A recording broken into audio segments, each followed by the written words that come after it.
This recipe for amazing Italian zucchini puffs is one of the best ways to prepare zucchini. They're crispy on the outside, soft and fluffy in the middle, and full of zucchini flavor.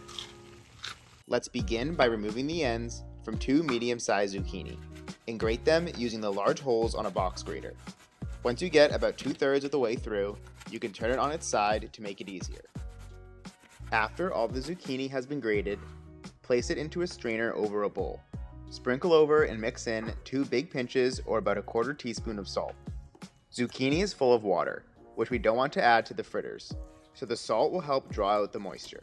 Let that sit for 10 minutes while we prepare the rest of the ingredients. In a large bowl, toss in 1 cup of flour, a teaspoon of baking powder, 1/4 teaspoon of salt, and a big pinch of black pepper before combining all the dry ingredients. Make some room in the center, then crack 2 eggs and pour in 1/3 cup of whole milk. Whisk that together, slowly incorporating the flour at first. Then mix well to get a homogeneous batter.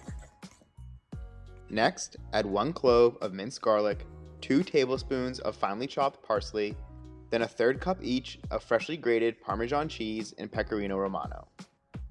Mix everything together once again, and at this point, you should have a fairly thick batter, almost resembling a very sticky and stretchy dough. As you can see, a good amount of water has come out of the zucchini, but we need to squeeze out the rest with our hands, 1 small handful at a time.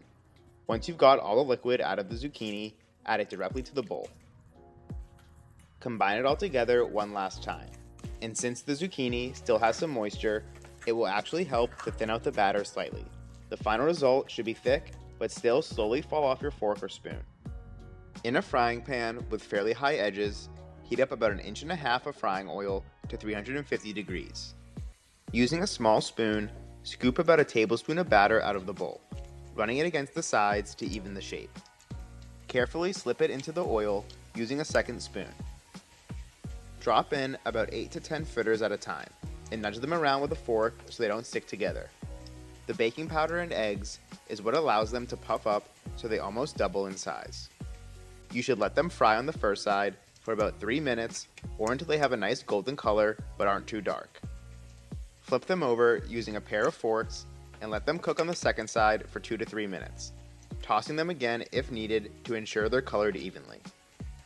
I like to heat up my oil on medium-low heat, and right after I drop in a batch, I turn it up to medium so the temperature of the oil doesn't drop considerably. Take them out and place on a wired rack over a baking sheet so the excess oil can drain off while they remain crispy. Continue on with frying the remaining batches. This recipe should make about 24 puffs. Ideally, right after you take them out of the fryer, hit them with a pinch of salt so it sticks well to the fritter, and then you can give them a taste for quality assurance. You can find the full recipe in the description below. Please leave any questions or thoughts in the comments, and let me know if you plan on trying this one out. Thank you for watching.